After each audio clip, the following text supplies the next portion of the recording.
What is going on, everybody? Todd here, joined once again by Moriarty. How are you? I'm here! It feels like it's been forever. 'Cause it has been forever.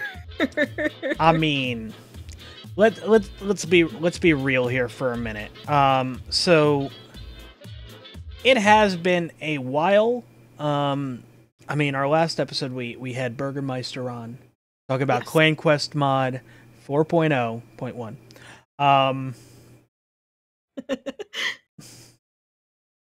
We had a great time. We really did. Yes. And then we said we were going to take time off for the holidays. Mm-hmm. Let's take time off for the holidays. And the holidays happened. And stuff happened. Then life happened. Mm-hmm.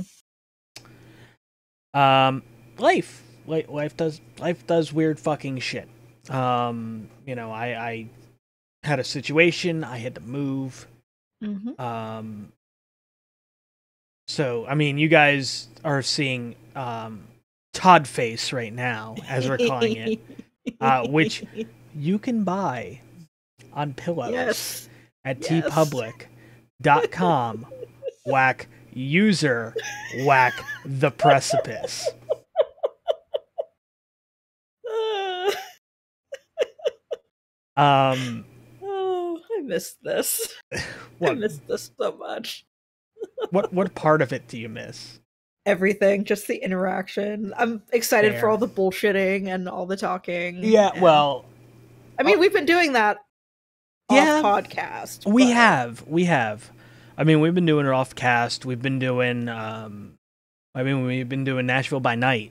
Yes. Which has been a lot of fucking fun. Mm-hmm. Mori is our Moriador. Yay. Our Toriadorable Moriador. I love it. But yeah, so we should probably get the business side out of the way. Yes. So we have sponsors, and indeed we do. I greatly appreciate if you guys checked out the stuff that they sell through the appropriate links in the show notes, or if you're watching this on YouTube, in the description. Mm-hmm. We have, and I'm going to start with the one I always forget first. Sideshow Collectibles. Sideshow Collectibles, you're looking for statuettes, you're looking for prints, they're the place to go. Really high-end shit you can purchase for your collectible shelves. In my new place, I have more shelving, which is awesome. Mm-hmm. I'm gonna actually. I said I wasn't gonna do it. No, I'm gonna do it anyway. Scary reveal.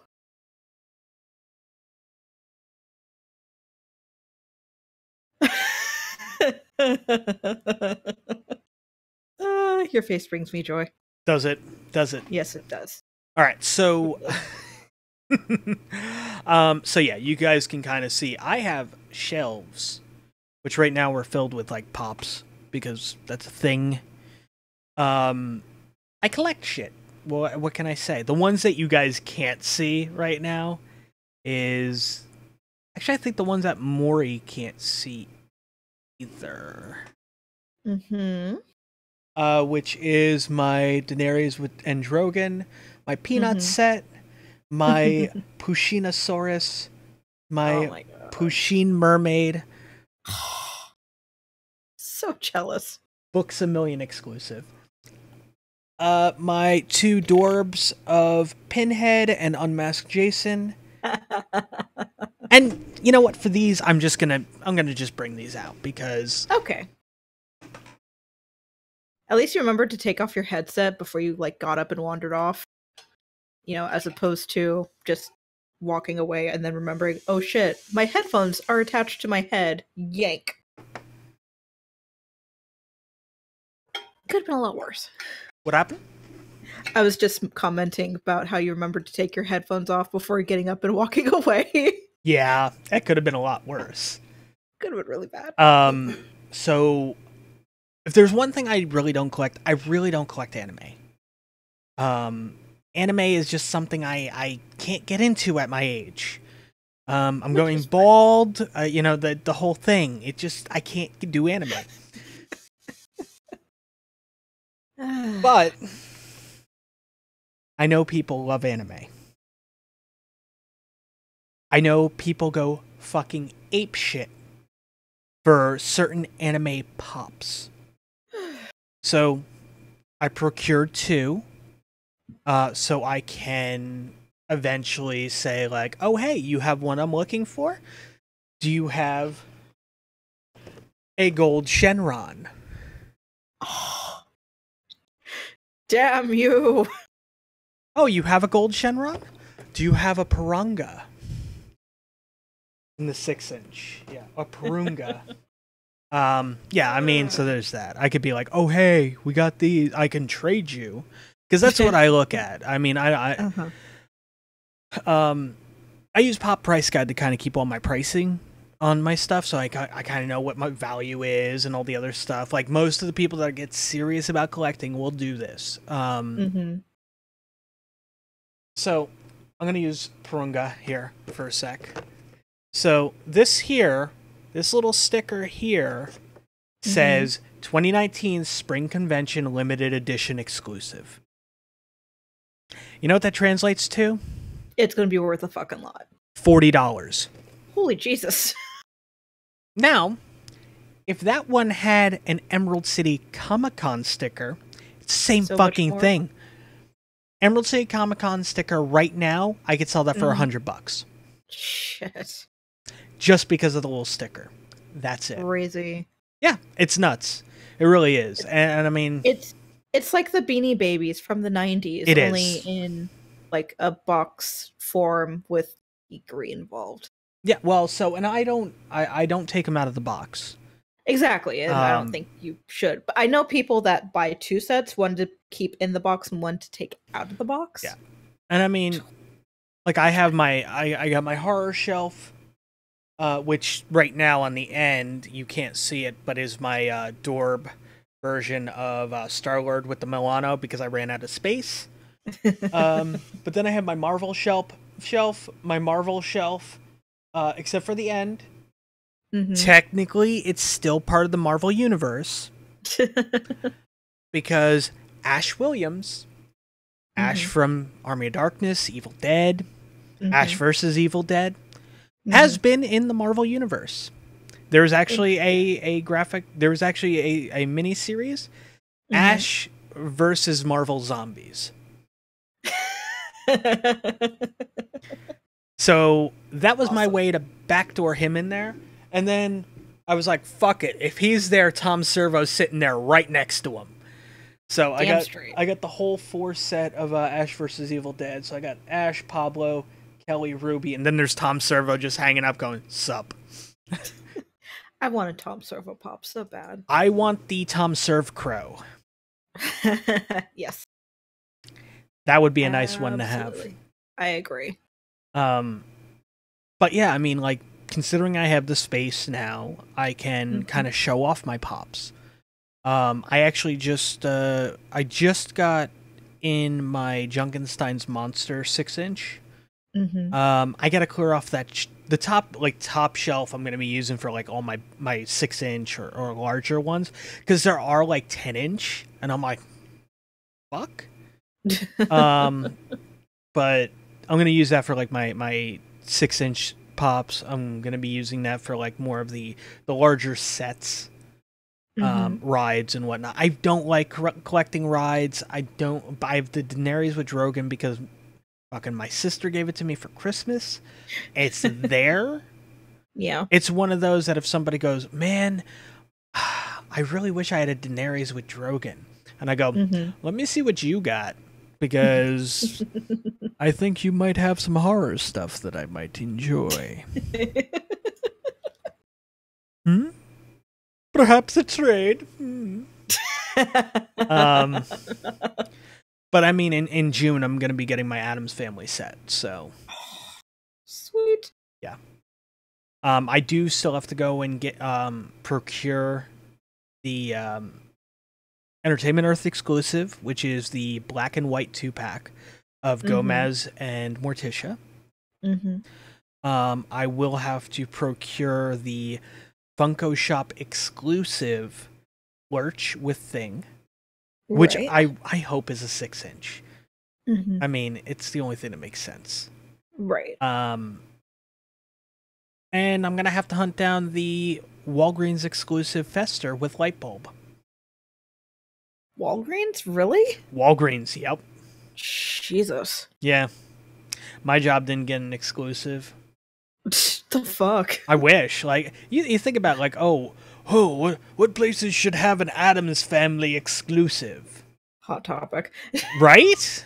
That's like the first thing that I'm like, oh my god. Walgreens is like the last on my list of a place to go get like a funking, like, Funko Pop. So, I have a few Walgreens exclusives. I just picked up a couple Marvel ones. Silk, Punisher 2099, Lizard. I also have a Gwenpool, which was a Barnes and Noble. Was a Walgreens exclusive, as well as a Miss Marvel, Kamala Khan. So, I mean, there's... And... It was supposed to show up today, but fucking the post office doesn't know how to deliver shit. I was supposed to be getting in my Part 2 Jason, which is a Walgreens exclusive. So we'll be talking. I'm sorry, I was having a conversation with him. I was still listening to you. I promise. That's fine. That's fine. He just had a really pressing question about something we'll talk about later, I'm sure, which is Risk of Rain 2. What? Risk of Rain 2. You watched the Gearbox thing, right? Oh yeah. I watched that. I watched that shit show. Yeah, you did. Yeah, I skipped through half of it though. Jesus. Oh, we got new development partners. Blah blah blah. Josh Roiland. Blah blah blah blah. And Borderlands, and we can't play the trailers. We'll talk about that later, though. Oh God. Oh. Do we have to? Yes, because we're not even halfway through our fucking sponsors yet. Yeah, you're not wrong. But yeah, so Sideshow Collectibles. Sideshow Collectibles for all your collectible needs. Yes, except for Funko Pops. Fantastic. because they don't fucking because they don't sell Funkos. And I'm like, what? Okay. I understand this. They do also have I mean I'm thinking about picking up a couple prints as well. But who knows? Also we have Gary Poppins Small Batch Gourmet Popcorn. You like popcorn? Love popcorn. Gary Poppins, y'all. Gary fucking Poppins. And drop sponsor. Yeah. I mean, if you like goth, steampunk, or burlesque clothing and house goods, there's always the Violet Vixen. If you vape, there's Breezy or Valiant Vapes. Loot Crate. Loot Crate's always a great thing. Absolutely. It's kind of sucks that they don't have Funkos in there anymore. Yeah. But I mean, it's also because they moved all those boxes to like Amazon. Now Amazon handles all of it. Oh. Yeah. Huh. All the Funko like Marvel Collector's Core or things like that I guarantee have a Funko in it are all now like just they're sold through Amazon. And it's like, all right, well, that ain't bad, but still. I mean, they just announced their Avenger Endgame box. Oh, yes. And I'm like, do I want to do this? Do I want to? Because the last Marvel Collector Core box I got was the Guardians of the Galaxy box, where I got that fucking Star-Lord Dorb riding the Milano thing. But I got a rocket with Baby Groot, like, on his shoulder. So I was just like, all right, that's kind of adorable. Kind of makes up for it. Yeah, it kind of did. But we have a new sponsor.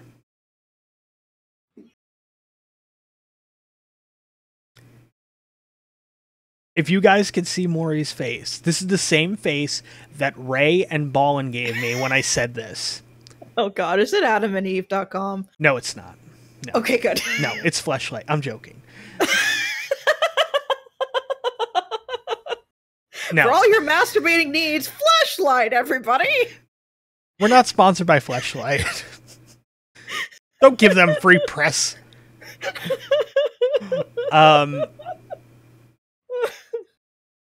Though if you do want to sponsor us, we're not going to say no. Nope. We will not say no. Nope, not at all. Pay me in product. Pay me in product. I'll do giveaways. I don't give a fuck. Let's make sure to clean them out first. Well, I'm not going to give away used ones.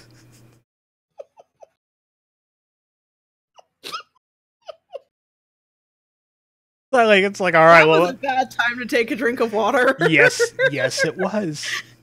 Yes, indeed, it was. No, our new sponsor. I know you've used them before. I've used them. Ballin's interested in using them. Fanatical. So, everybody's familiar with Humble Bundle. Yes. Humble Bundle, obviously, you purchase stuff and you have money go to charity. So there was another site called Bundle Stars, and Bundle Stars eventually was just like, we're tired of being, people confusing us for Humble Bundle. So we're going to call ourselves Fanatical.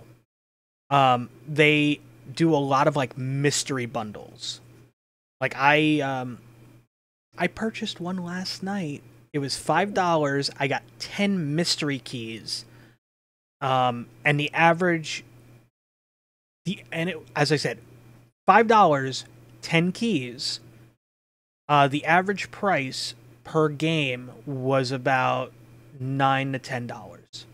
Nice. So the thing that sucks for me, they're mystery keys, and I had 4 or 5 of the games that I got keys for.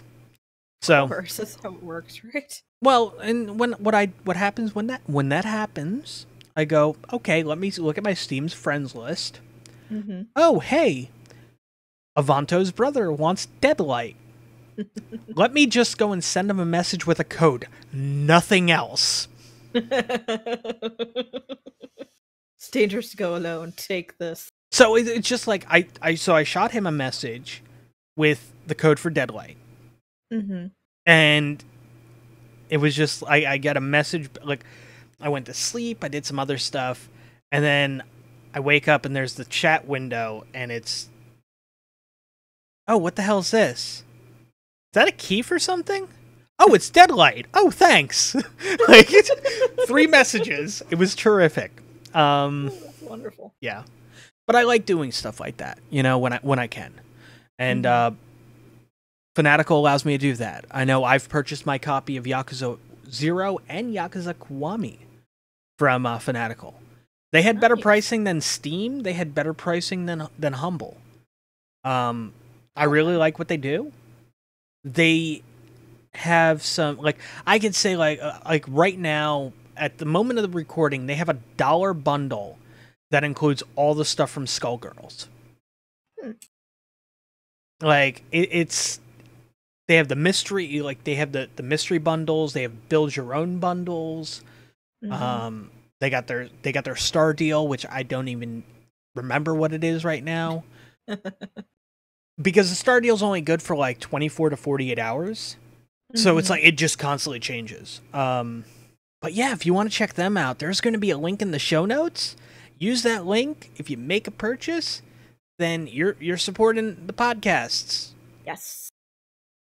And if you want really cool, awesome shirts for Mori, for Gimmick Bag, for myself, for any of the other projects that are going on, you can go to tpublic.com, whack user, whack the precipice, and you can purchase that. You can purchase fucking my face on a pillow if you want that. There you go. I know Harold wanted that. That's why I put it up like that. Because he wanted to sit on my face. Of course he did. Yeah. Probably still does. Who knows? He's a total bottom, though. He is a total sloppy party bottom. Yes. There is Not like I know from experience, but well, I mean, when I said, "Hey, let's do a game of, let's play a little Dungeons and Dragons," he was just like, "All right, so I'm going to use my nipple clamps of my give me a +5 to submission rolls," and I'm like, "What? No." What kind of dungeon mistress did you have? Shit. It was the game Harold was playing. I'm joking. Mm-hmm. Yeah. Oh, God forbid he ever runs a game of Fatal. Oh. Nope. Nope. Keep it away. Keep it away. I have, and I know I've told you this, and I know I've told most of the people I interact with this. I'm not sure if I've ever said this on the podcast. I have, so on my computer I have a folder with all my RPG books, which is fine. That's it's a good thing to do. And I'm gonna move these pops because that reminds me I have something else to show.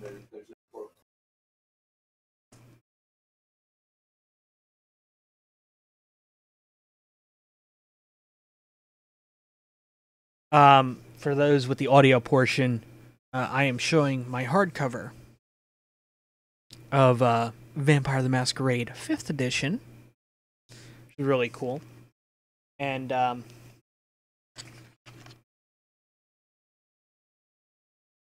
in the back of the book, right where my finger is a code for a PDF version of the game.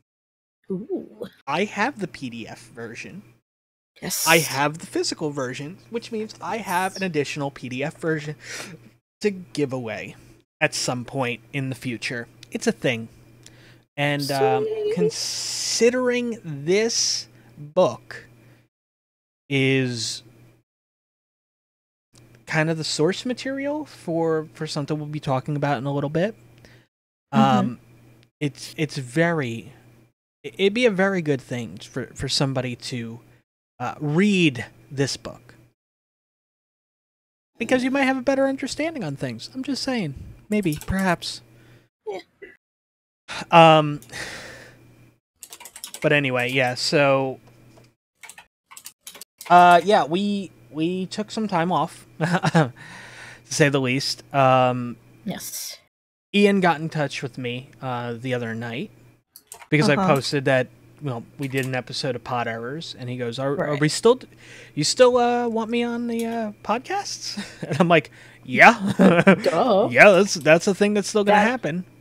That's never changed. No, that's not changing at all. That's the biggest thing. Like, I don't see a reason to change that concept, because I mean, Ian's a great dude, seriously, and I can't wait to have him on the show. And just let him do what he does best, which is school everybody in World of Darkness lore. Yes. Now, there's two people, I can name two people off the top of my head that have such a wealth of World of Darkness knowledge. Ian is one of those people. Yes. Matthew Dawkins is the other person. So, yeah. Yeah. So, I mean, there's that. Though I will say, when you look at it as a whole, if you look at just like the entire World of Darkness, I give the edge to Ian. Yeah. But if you talk vampire, I give the edge to Matthew Dawkins. So, absolutely. Sorry, Ian. I tried. But no, Ian also does a mod for Vampire the Masquerade Bloodlines, called the X20 mod. Version 1.0 is available on ModDB now, which is cool. Comes in two flavors. It comes in basic, if you just want little texture things to kind of help make the world of Vampire the Masquerade's Santa Monica downtown, from the game, seem a bit more connected to the larger World of Darkness. The basic patch is a great way to go. Now, if you want something a little bit more that actually adds more content, and it's not much in the way of like, it's not like, oh, we're adding missions and new NPCs and all of this other stuff. No, I mean, Ian added a decent bit of things into the Plus version of the X20 mod. So, including an Easter egg for this guy right here. Yep. I have my own Easter egg in a Vampire the Masquerade Bloodlines mod. My life has been made. I now have a new goal. And Mori's right there with me on this. We're not going to bury the lead anymore. Apparently, Vampire the Masquerade Bloodlines 2 is a fucking thing. I'm so stoked. I'm so fucking stoked, and it's in Seattle. Oh my god. Okay. Bloodlines is... Okay, so... The game releases in 2020.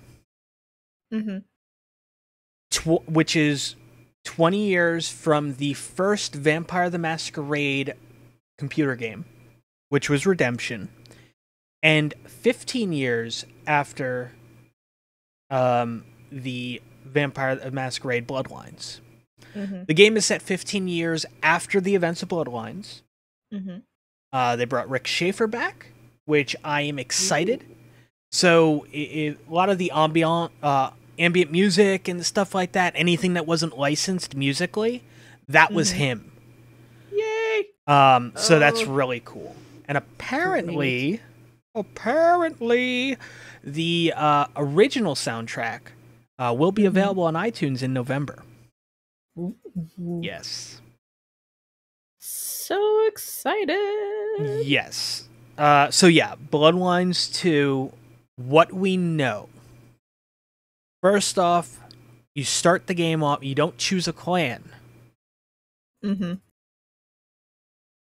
I'll explain this. First, I kind of jumped to like the next part, but firstly, Vampire the Masquerade Bloodlines 2 is and was developed alongside Vampire the Masquerade 5th Edition.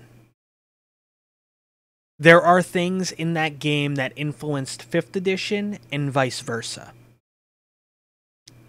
So there's that. That's pretty cool, actually. And Yes. I'm kind of stoked about that.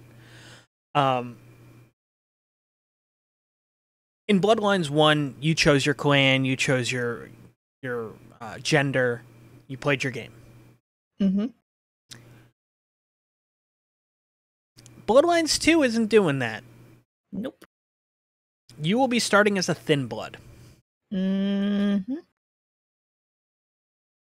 It's interesting to note that they said flat out, you start as a thin blood.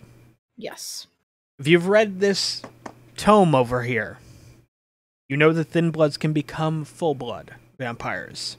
They have to commit diablerie. Of course they do. I mean, why who doesn't like a side of diablerie? Just saying, it's a thing. So they haven't confirmed diablerie, but they've confirmed diablerie. Pretty much. Saying that you start as thin blood and you get to choose your clan later on. Yeah, you've confirmed diablerie. Yeah. That's just the way that goes. Because even in this book here, even in here, it mentions that for you to be a thin blood can become a regular vampire by committing diablerie. It's like, okay, thanks. Thank you. Well, I mean, I'm be perfectly honest with you, like the Clan Quest mod 4.0 added diablerie. And I thought that was great. It's something that should have been in Bloodlines to begin with. Wasn't whatevs. Yeah. We're getting it right out of the gate in Bloodlines 2. Hot damn. Yeah. Not even gonna bury the lead with that motherfucker. No. You can eat vampires. You can drain them of their souls. Yep. You can diablerize the shit out of them. There you go. You're welcome. You're welcome, internet. So there's that. They've also said that some fan favorite characters may be making an appearance. I wonder who those could be. So, if we go through the list of fan favorite characters that have been confirmed to be alive in the V5, by the time V5 size, yeah, oh, it's still the same universe. It's still in the same universe. It's just that, like, in the V5 timeline, like where we're at in V5, Beckett is apparently still alive, which is cool. And I know people in my chat go Beckett best boy. So if Beckett doesn't show up, people are going to be pissed. Beckett or we riot. Pretty much. I've already had a few people say that. They're like, if Borderlands 2 doesn't have Beckett in it, I'm rioting. And I'm like, okay, fair. Damsel. Oh, I hope she's in there. Okay, so in the Anarch book, there's actually a thing with Damsel in it. So she's confirmed to be alive. Sweet. Jeanette, Therese, of course, are living. So I'm kind of curious how they're handling. Like, I assume the save them both way is the canon way to do it. Probably. Though I can also see, like, if, and I mean, you've played that far in Bloodlines where you have that choice, like, who do I side with? Right. So let's just say, hypothetically, Jeanette technically shoots Therese, or vice versa. What's to say that personality doesn't manifest itself later on again? Right. You know, so, I mean, I could see them going that way. One thing that was said is that when it comes to them dealing mental illness, dealing with mental illness in Bloodlines 2, they're going into it a lot more well-researched. So, I think that's a great move. Yes. There's one thing Bloodlines 1 did to the Vampire the Masquerade community is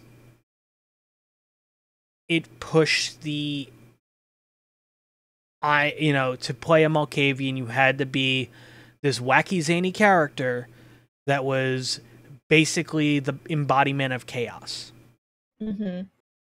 And that's not how you play a character. That's, right. I mean, you can play a character. Like,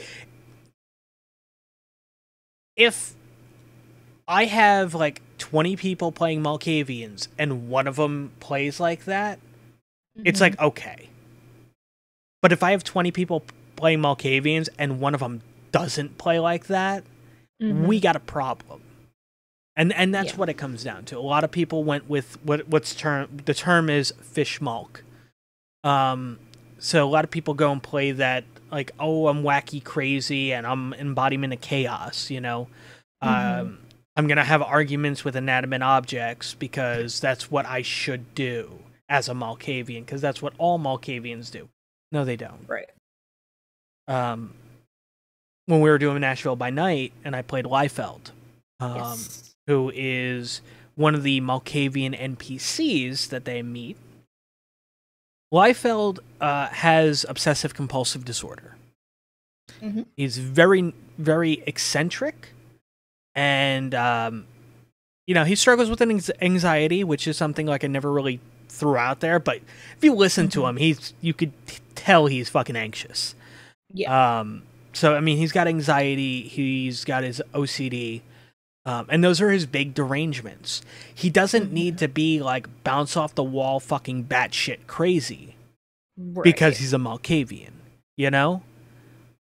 I mean, hell, I'm wearing a Malkavian shirt, like, right now. And, I mean, it's... I don't have any hate towards Malkavians as a clan. Right. I dislike the way that people play them.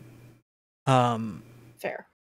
I mean, much like I don't dislike people who play Ventru, I dislike the clan of Ventru. Right. Because, sadly, Clan Ventru kind of forces you to play a specific way. Yeah. And, yeah, I mean, if you want a really fun, interesting time, run a game where the entire coterie is just Ventru, and they're just like, all right, we're gonna vote on this, and they're like, well, I'm Ventru, like I'm my vote counts twice, and it's just like, and it's like, no.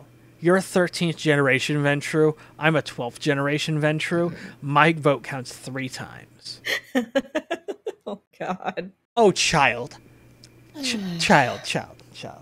I'm a 10th generation. How many votes does mine count for? We're doing what I want.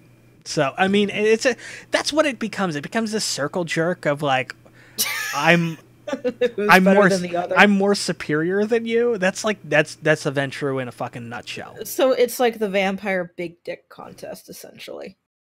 Yeah. I'm surprised Anubis didn't turn around going, you're talking about Ventru, aren't you? Oh, no, he's already busy with other stuff. Oh, gotcha. Yeah, no, it really is. That is exactly what Ventru is. Ventru is like, well, look how big my vampiric dick is. And it's just like, yeah? Yeah. Flop. God.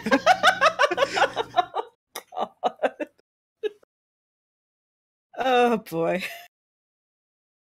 I mean, that's what it comes down to. It's just... Pretty much. Toreadors, there's some people that really play it for, like, I'm enamored with art and beauty part of it. But, like, if you look at a Ventru, if you look at a Toreador, yeah, that's part of it. Yeah. But...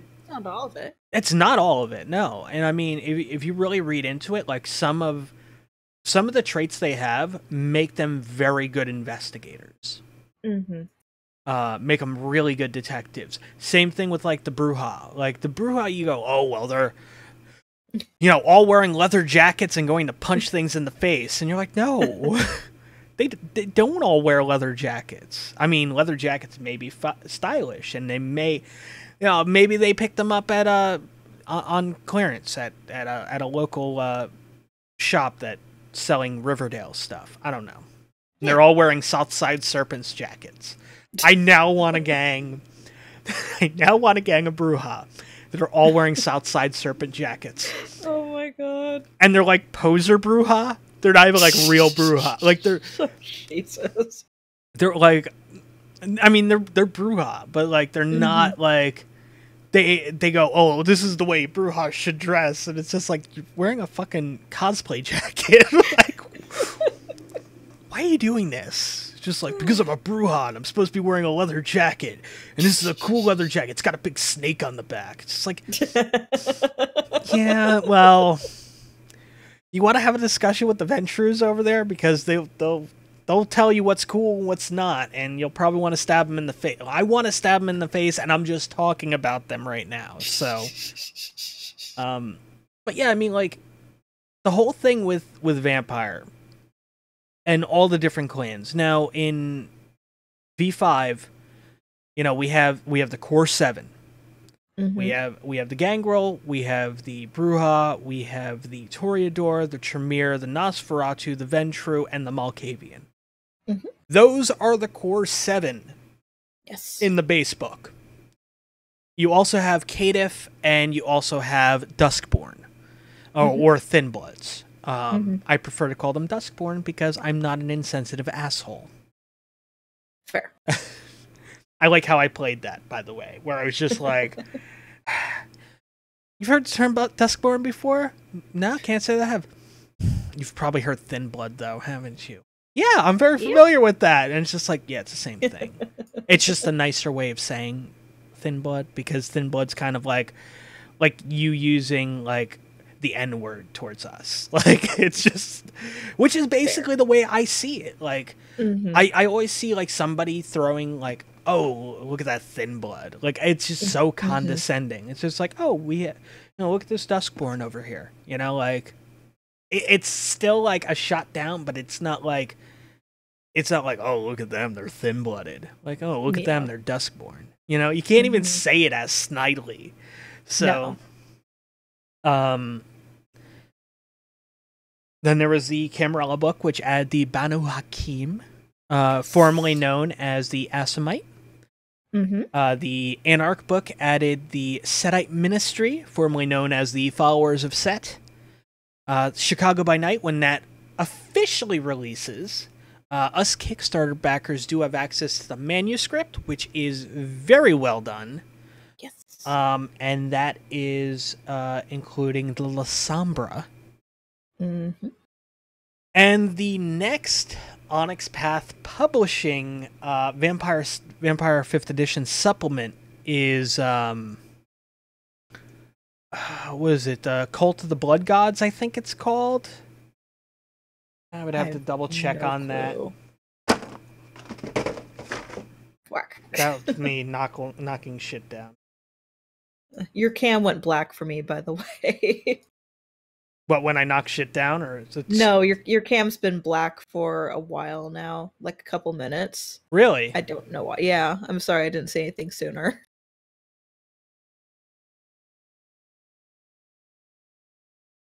Okay.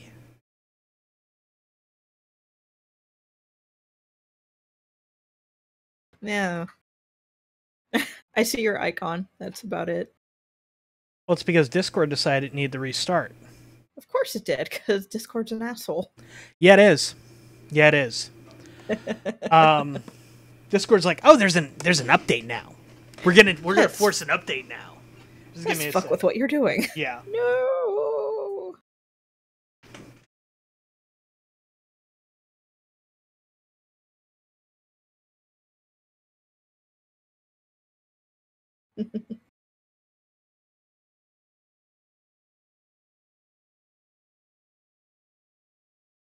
All right. Sorry about that. You're fine. But yeah, so what was I saying? Oh yeah, the La Sombra, Cult of the Blood Gods, which I think is the title of the next supplement from Onyx Path.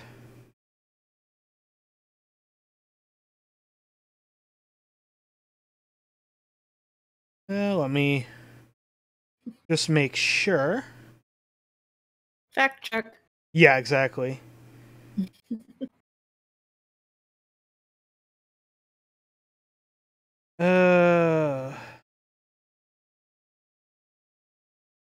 Yeah, Cults of the Blood Gods. Okay.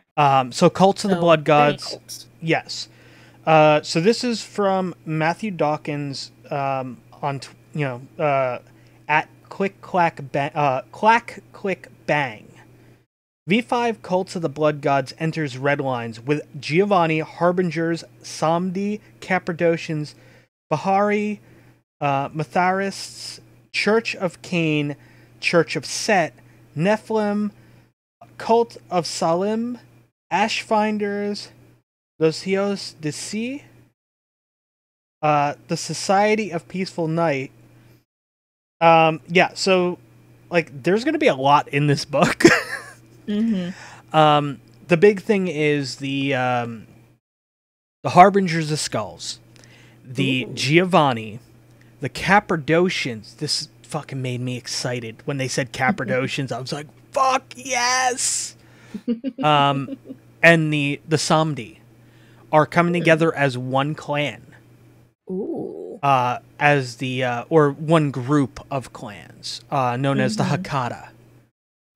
And I'm like, all right. They all like share like a very similar like necromancy discipline. So to kind of, to be fair, the Cappadocian, like the Giovanni diablerized the Cappadocians. Right. The Cappadocians that were kind of locked away became the Harbingers of Skulls. And there were some Cappadocians that did escape the slaughter from the Giovanni. And then, of course, the Samdi are just like like a weird creation thing. So I never really got into them, so I don't know their history. But they're basically like a rotting version of the Nosferatu. Like they're the Nosferatu, but their skin's rotting and they smell really bad. And ew. Yeah. No. Yeah. But Cappadocian, I'm all about that Cappadocian life. All about that Cappadocian life.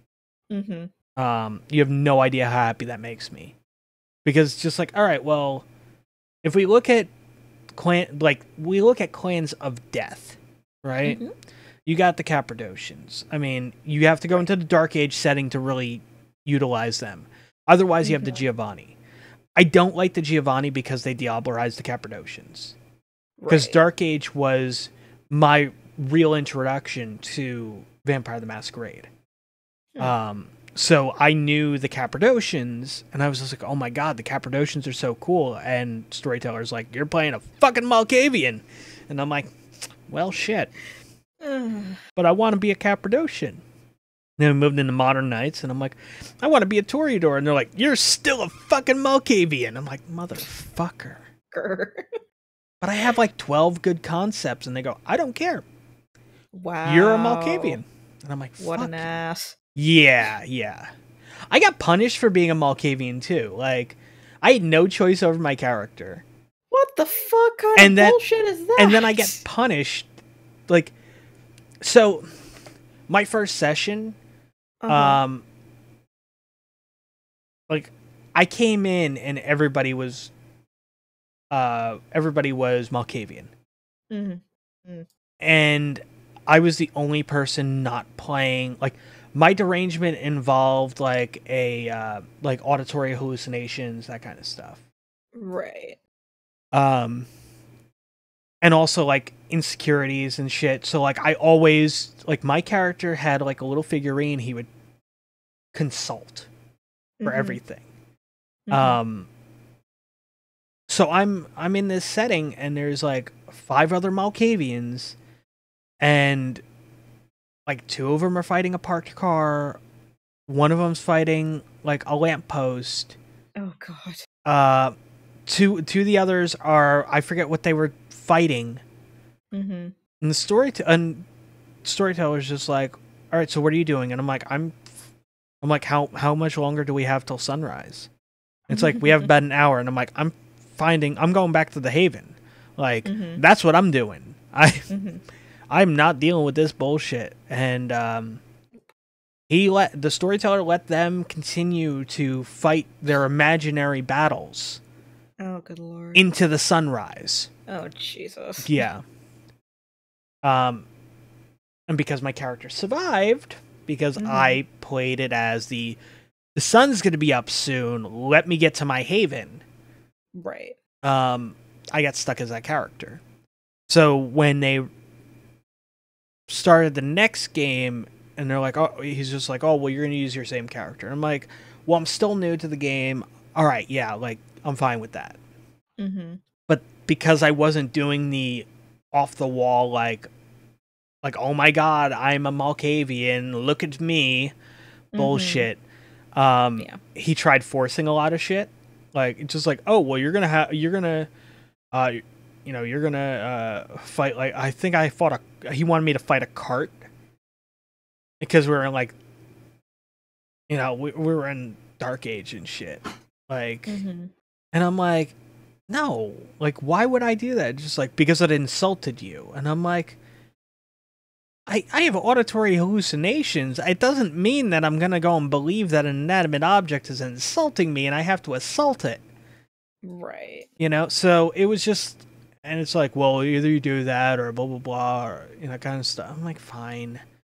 So, like, I constantly got punished for playing the way I wanted to play my character. Which, stupid.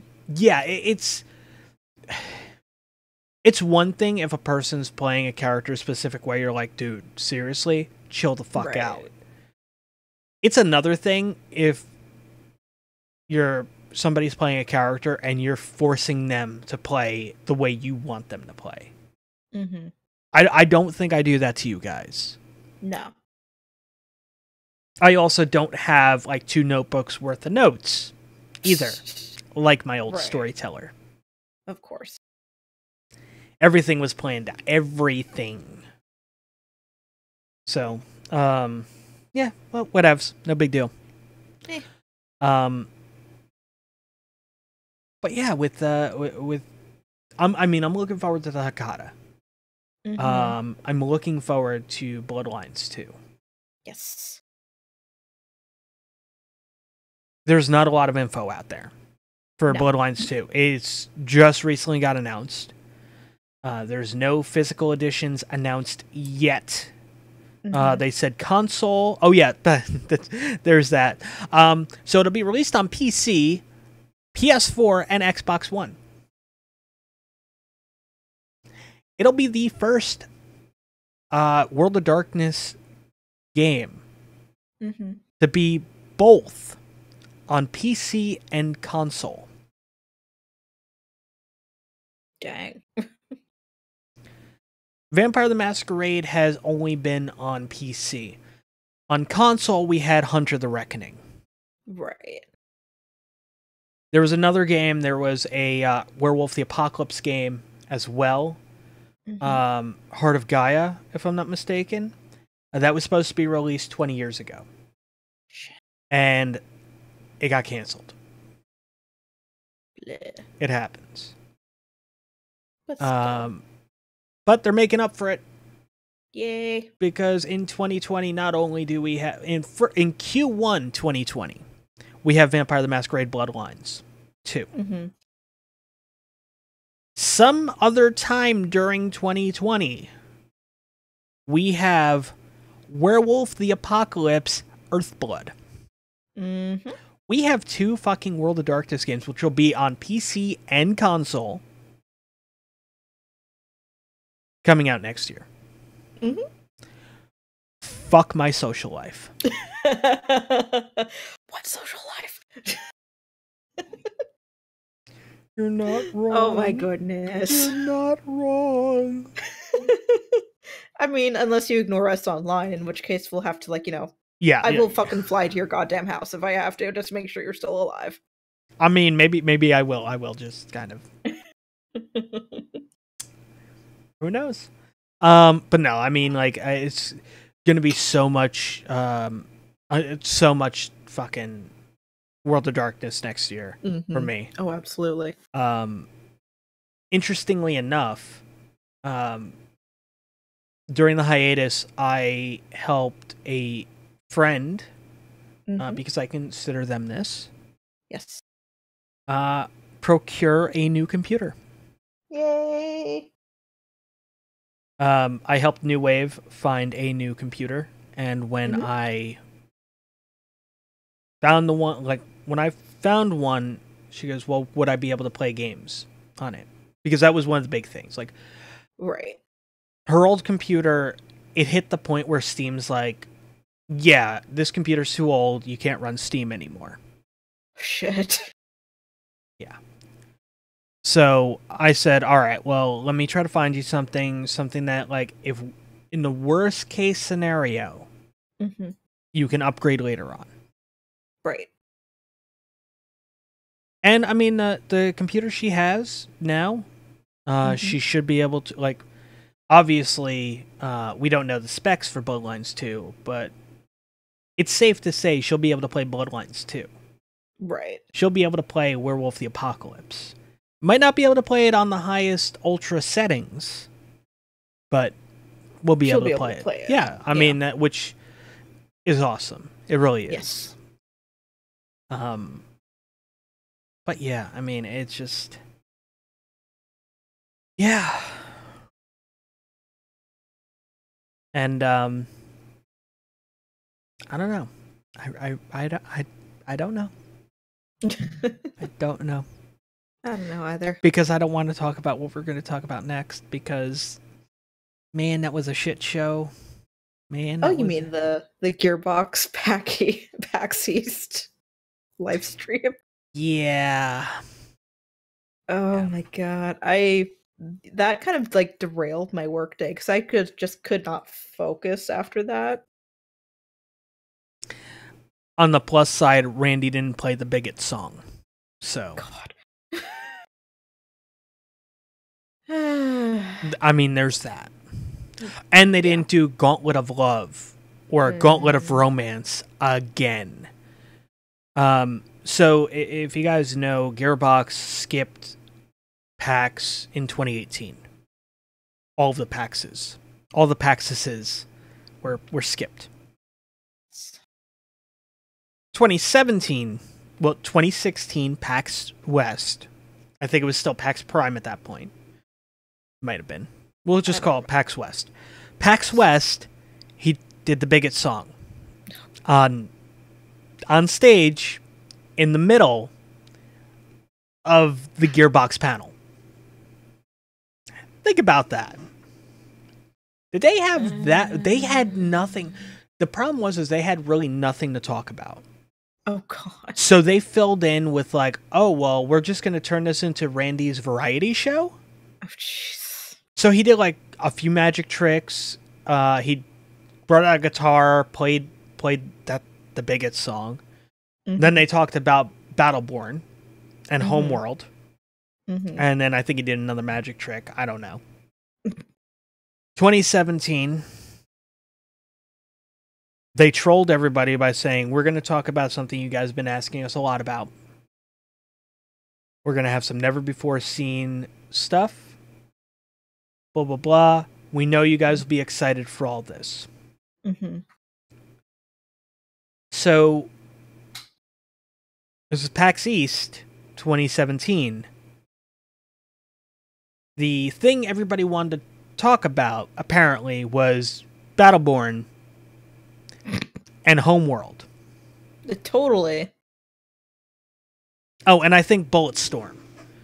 I think they just got the rights to Bulletstorm and they added Duke Nukem into it. Oh, boy. And then they did, and here's our Borderlands thing. We're going to have Mikey Newman. We're going to have Mikey Newman playing Scooter. We're going to have Randy Pitchford playing Big Earl? Or Crazy Earl. There we go. Yeah. Playing Crazy Earl. And then we're going to have somebody else playing another character. And then we're going to have a cosplayer who's dressed up like Mad Moxie host a dating show. Oh, God. Where they're trying to have a date with her. Oh, God. I'm not a religious person by any stretch. Mm-hmm. But even I'll say, that went over like a wet fart in church. It was bad. Like, people in the audience are like, what the fuck are we watching? And the thing is, they're stuck there. Uh-huh. Us watching it on stream, we could have just been like, oh, let's go to like PAX 2. Like, we'll watch that channel instead. Fuck this. And then there was PAX West 2017, and it was essentially a repeat of the last one of East. Mm-hmm. They talked more about Battleborn because Battleborn was the big game for them. Mm-hmm. No, it wasn't.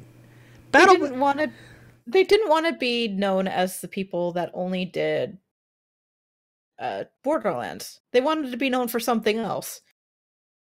Unfortunately, with Battleborn coming out with Overwatch, it really just wasn't a good... Yeah, exactly. Battleborn... I'll give Battleborn shit. Mm-hmm. It's not an entirely bad game. Right. You could play it for free now. You could... Mm-hmm. The online multiplayer, free to play. You want to do the story stuff, though, you better shell out that cash. Of course. It's just like what Epic does. Looking at you, Fortnite. Buy the game. Oh, we're just Battle Royale now. Yeah. You can't even get to the stuff that you bought. Yeah. Yeah. So, I mean, like, whatevs. And then there was this year. Yeah. You apparently watched the entire thing. I watched the entire fucking thing. I skimmed through it, so I'm going to let you take the lead on this one here. Fuck if I remember, because I was working. How dare you do this to me? So they basically showcased like indie developers that they've been working with. Mm-hmm. Which, well, all great and fine. What is it? We Happy Few has a DLC coming out. Yes. Which I will say, like, We Happy Few, it is a fun game. I enjoy it. I'm kind of interested to see what they do with this DLC. Yeah. But I mean, this is like whatever is coming out for We Happy Few is the last stuff that's going to be done by compulsion. Right. That isn't a Microsoft exclusive thing. Right. Because they signed that deal with Gearbox to publish We Happy Few, so they still have that commitment. So whatever they have left, I think they have like another DLC after this. Right. But then it's like, well, we're done. Well. Which is, you know what? Which is actually funny because We Happy Few is always originally only going to be on the Xbox and the and on the PC. Right. So, go figure. And there's the Justin Roiland game. Right. The weird one where the people wear people as eyes or some shit. I have no idea what the fuck it was. I don't know. There was something that was like Rick and Morty-ish, but it wasn't Rick and Morty. Yeah, that was a Justin Roiland game. Because everything he does is basically a Rick and Morty thing at this point. And there was that one that you mentioned that was it Rise or whatever? Raid, Rise, Ride, something. I don't know. Don't remember. I think it was a sequel or some shit. I don't know. Oh, Risk of Rain. Risk of Rain. There we go. Yes, there's like, what the fuck are you talking about? Oh, it has more words than just the one R word. That sounded better in my head than out of context. Yeah. Anyways. So Risk of Rain, I actually have it in my Steam library. I haven't played it yet. I've been meaning to. I think he got it for me. I'm pointing to the man behind me. That you can't see. Yeah, that you can't see, but there's a man behind me who's currently playing Risk of Rain 2 with a friend. Because if you buy it now, you have a copy to gift to somebody else. So it's kind of like a buy one, get two thing that you can just gift to a friend and you can play together. Well, which is kind of cool, I guess. Yes. He seems to enjoy it, so. That's fair. What else? They were talking about how they were working with, like, Tiny Build and Hello Neighbor, and yeah. That one's been... I know that I remember it in early access, I think, for, like, a while, or, like, alpha or beta testing or something. Back when I used to watch Markiplier, and Markiplier demoed, basically, the game. That's all I remember about that game, that it just came out recently, and I would never play it, because I'm a scaredy cat. So I guess I'm not going to give you that copy I got from one of those mystery keys. I mean, you can if you want to scare the shit out of me. We could turn into a Halloween stream, and I can try not to scream my head off and annoy my neighbors. Fair. At the same time, you still need this year, you need to finish Bloodlines. I know. I know. I know. I think it might just have to turn into, like, a screen share thing while we just, like, bullshit with each other. Yeah. I'm currently on streaming hiatus, for those of you that don't know, and I'm not quite sure about when I'll be coming back, or if I really want to come back. I'm like, but Bloodlines 2 might actually kind of be that thing that just kind of shoves me back in there of, like, I want to play this game and I want to talk to people about it. Which is interesting, because, like, I was, like, amongst everybody, I was always referred to as the vampire guy. Bloodline 2 and it gets announced, and everybody's just like, oh my god, I want to play this. And I'm like, shut up. Fuck you, this is my turf. You kids get off my lawn. Back in my day, we didn't have fancy graphics. Things were on the Source engine, and not even a good version of it. A beta version of it, and the thing was janky as fuck, but we liked it. It had great storytelling. The doors are your real enemy, man. They are. They fucking really are. Goddamn doors. it'd be kind of awesome if with like this whole like new like Bloodlines 2 coming out and everything, like if they redid the graphics with Bloodline 1 with the new stuff. So one can dream. So I'm going through the hotel would probably scare the shit out of me because fuck that goddamn hotel. So Arthur, one of the Bloodlines modders, was working on something called Project Valkyrie. Right. It got shut down because of a cease and desist order.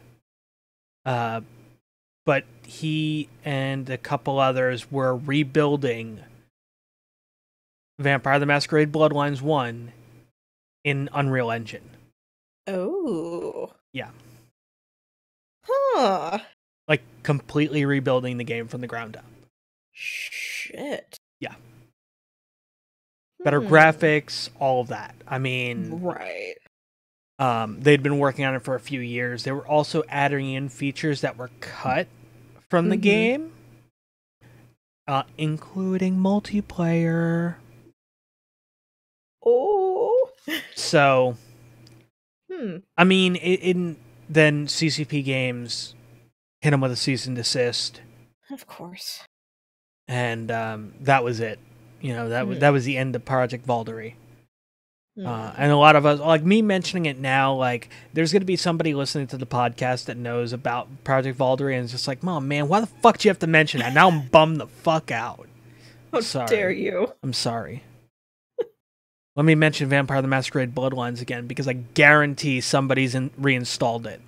I guarantee. We've mentioned it enough times that there's probably been a few people that have reinstalled it while listening to this. Yep.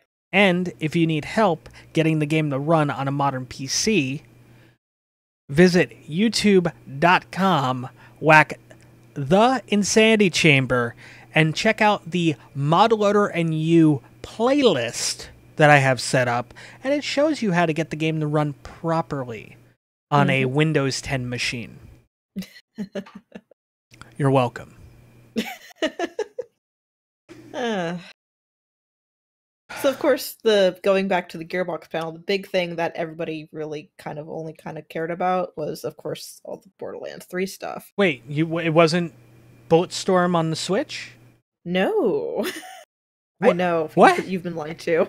What? I thought it was Bulletstorm on the Switch with Duke Nukem. Well, darn. Bulletstorm Switch of Duke edition. Like, I thought that was the big deal. Like, what? How is this not? That's the only thing I came for. You know what? I was hoping for Battleborn 2. Oh God. Featuring Duke Nukem. And the ships from Homeworld. Oh my God. That's what I was hoping for. Because fuck this Borderlands shit. It's going nowhere. Yeah, never mind the fact it's the third iteration. Fourth. Fourth. Oh, that's right. I keep forgetting the pre-sequel's a thing. Everybody forgets about the pre-sequel. You're welcome. Even though, like, pre-sequel characters are probably going to be in Borderlands 3, and, like, there's also Tales from the Borderlands characters that are going to be in there. Yeah. Yeah, the Borderlands franchise has... There's a few games. Yeah. There's a mobile game, like an old mobile game as well, that was tied with Borderlands 1, which we forget about because it really doesn't exist. But yeah, we have, like, if you look at, like, the main games in the Borderlands series, because there's that weird, like, I guess it's like a Chinese, like, multiplayer arcade Borderlands. I don't fucking know. But Borderlands 1, Borderlands 2, the pre-sequel, and now Borderlands 3. Yeah, Borderlands 3 is official. It's officially official. If you were at the PAX East panel or watching the PAX East panel, we're sorry. Well, first off, we apologize. On behalf of Gearbox Software, we apologize that you had to sit through a Gearbox Software panel. And I had And I've sat through a Gearbox panel before. Oh, like I'm in so person. So this was it as bad as no, what today? no, Oh, it was actually a good one. It was PAX East 2013. Mm-hmm. They hadn't hit the point that like they didn't have shit to talk about. Right. So the panel was basically like all Borderlands, you know? Mm-hmm. And they were still Borderlands 2 was still a thing, you know? Yeah. It had been out for a year, and they go, and we want to announce a new playable character. If you look at the cover of Borderlands 1 and Borderlands 2, you go, hey, why can't I play as a psycho? Mm-hmm. So you guys can now play as a psycho. Here's Krieg. And I was just like, fuck yes. And they're like, by the way, everybody in attendance, you're getting Krieg for free. And I'm like, yes. And Krieg became my main. Between him and Maya, which is funny because then they end up getting shipped together. Not by just the community, but by Gearbox themselves. It's fucking weird. Right. But those are my two Borderlands 2 characters. Yeah, I mean, Mordecai was my Borderlands 1 character, so there's that. Mm-hmm. But, so yeah, Borderlands, like, during the panel, they showed the 4K... oh, no, wait, they didn't show the 4K trailer of Borderlands. They tried to. They tried to show a lot of trailers that didn't actually fucking happen. Yeah. So, Borderlands 1 is getting a remaster. Uh-huh. When is this remaster available? Fuck if I know. April 3rd. Next week. Shit. Yeah. And if you already have it for PC, you get it. According to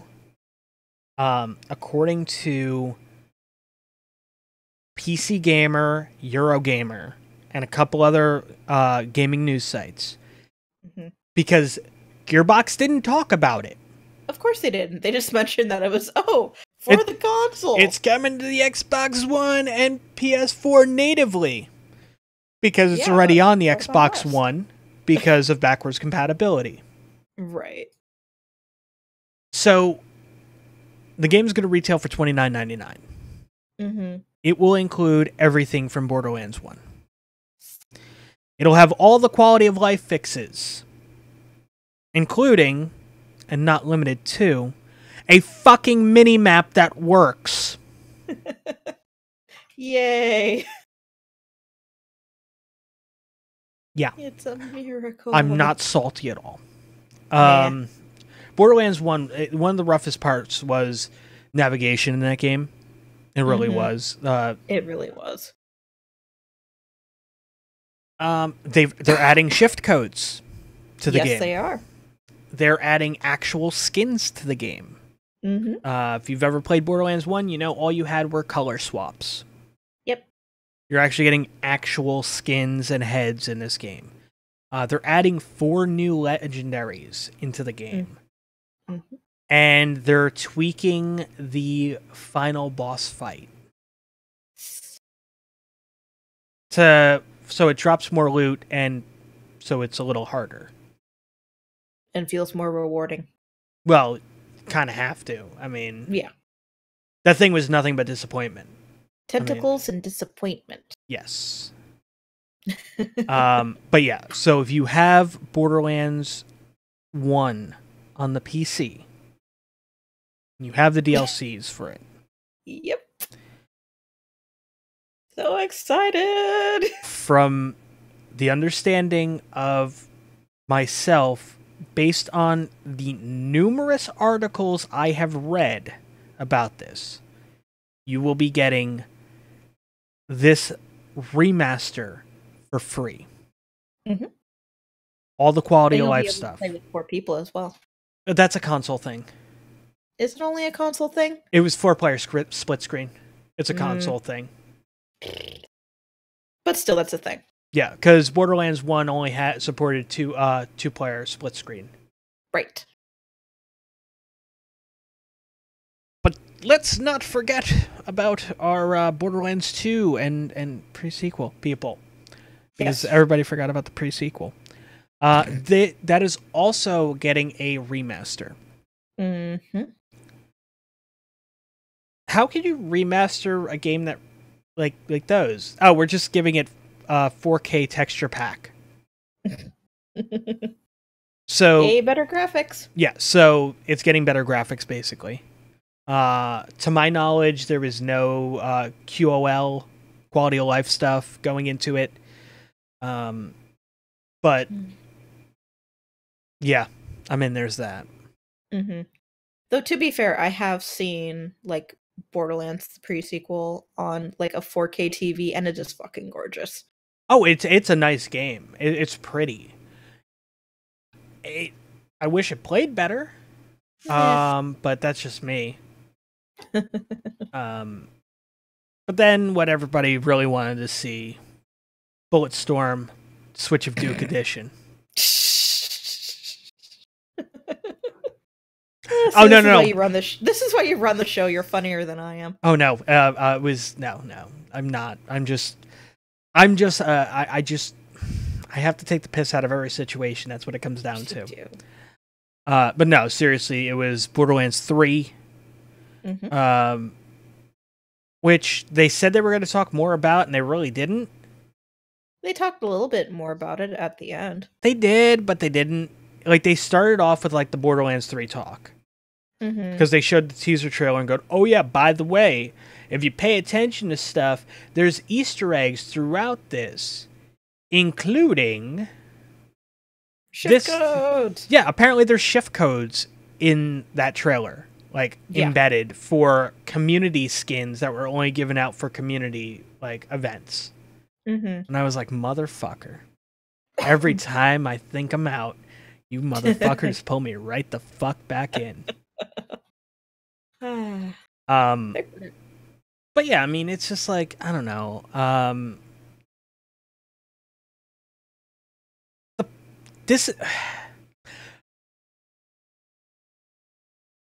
If 8 weeks ago they announced Borderlands 3, I would have been over the fucking moon. Right.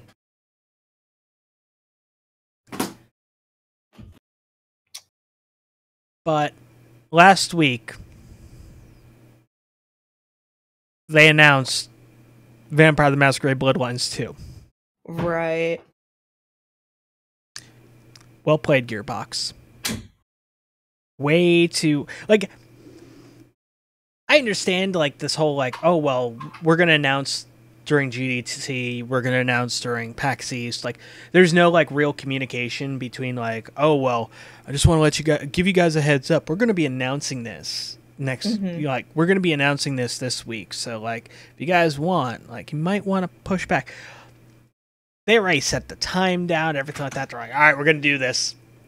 And then the other thing that got me with the Gearbox stuff is April 3rd. So April 3rd is where the remaster stuff comes out.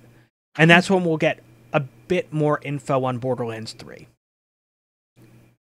Which I thought was weird. Like, so you've been cock teasing us for like 2 years now. You've had us put up with your bullshit for the past 2 years now.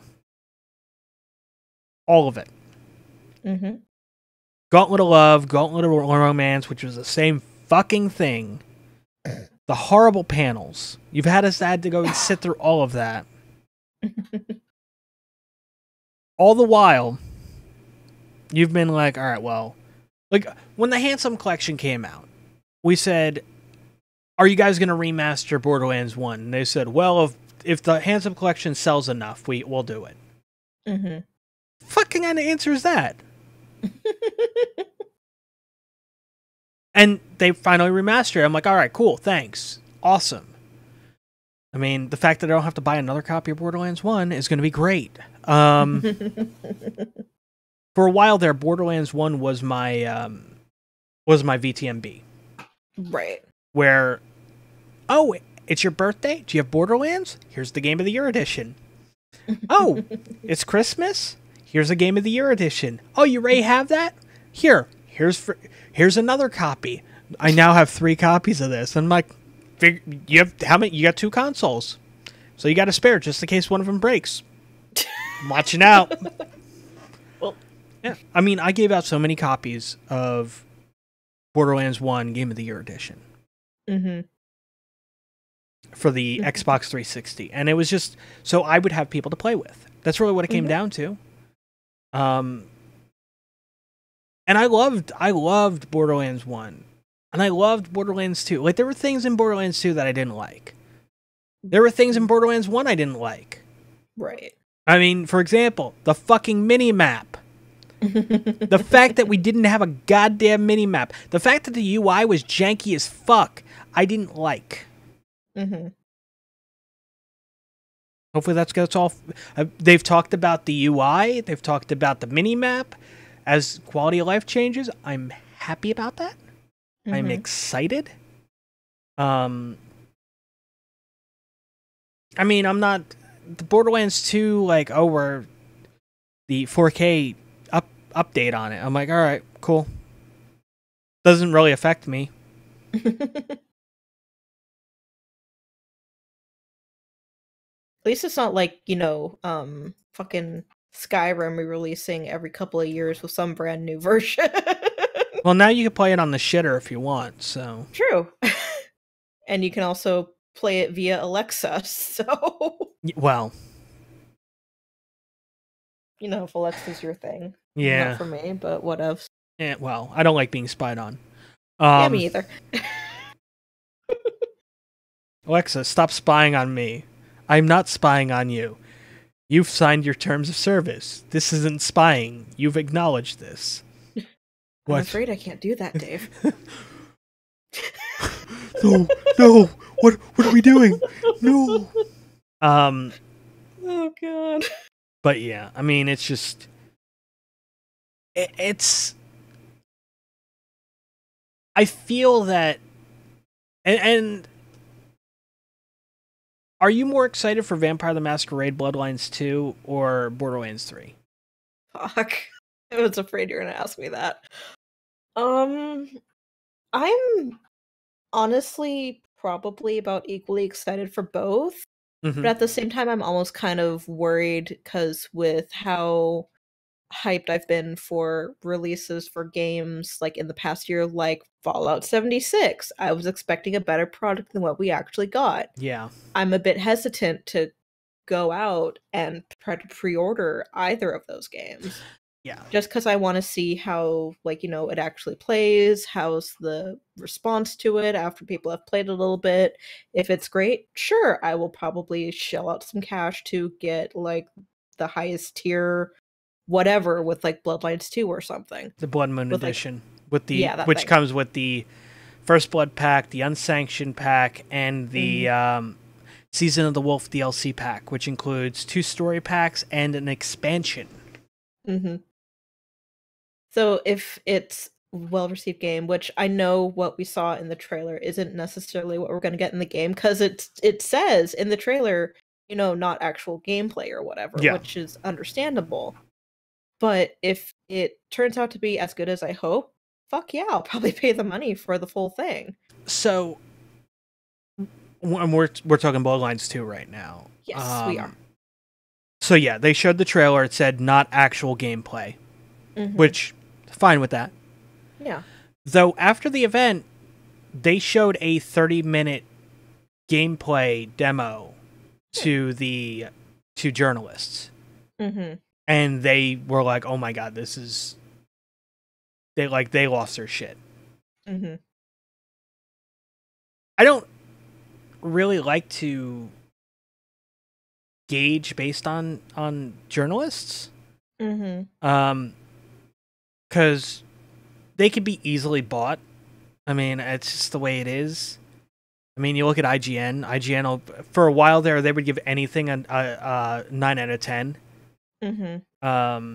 Kotaku, I mean, they're. Do they still review snack foods? I mean, I know for a while there it'd be like, oh, well, we're going to review this game. And then we have 4 snack food reviews. Like, you're a fucking gaming site, guys. Like, what the flying fuck? Oh my god. Destructoid, I mean, Destructoid's been around for a year. I don't know the current writers that are involved with it. I really haven't read their site. NeoGAF, I mean, I don't even know where to fucking look anymore for good gaming news. Like, oh, do I go to PC Gamer? PC Gamer is going to have coverage on this. Okay, cool. Do I just do a search? Do I go to Reddit? I mean, that's really the point you're at now. And then when you go to Reddit, you're like, why the fuck did I go to Reddit? Oh my God.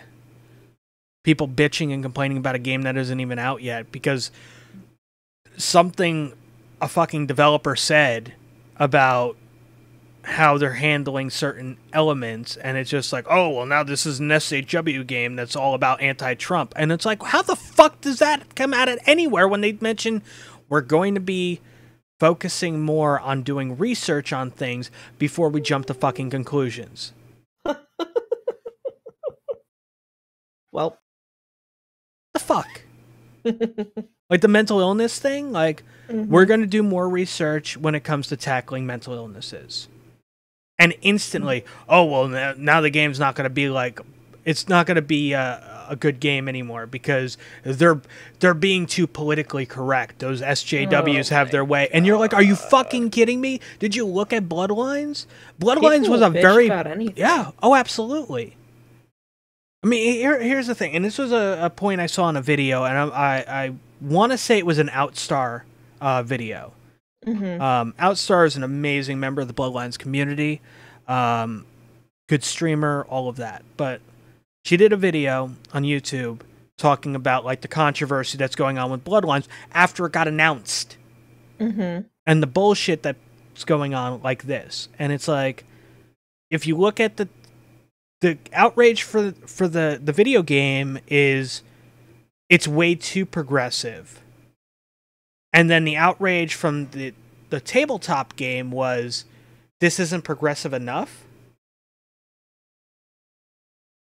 The whole Chechnya thing, basically.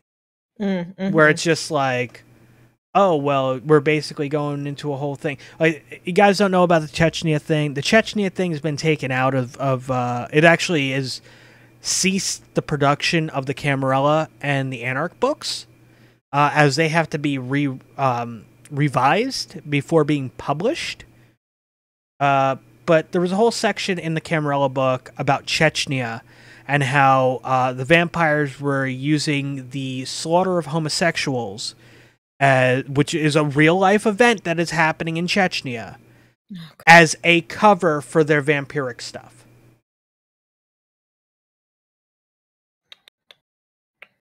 Tisk. It got controversy. Okay, cool. And one side of it was just like, I don't know what the big fucking deal is. If you're not going to use that part of the world, like, it doesn't affect you. And then there's the other side of it going like, yeah, just because we're not going to use it doesn't mean it's not in poor fucking taste. Right. And then you had the third side of it, just like, when did vampires start using like human bullshit as way to cover their things? Like, not even just human bullshit, because they're gonna use human bullshit, but like tragedies. So if we look at it this way, did the Camarilla use the Holocaust then as well to cover up their vampiric activities? No, because that was humans being shitty to humans. That was the kind fucking with the kind. The vampires didn't want shit to do with that.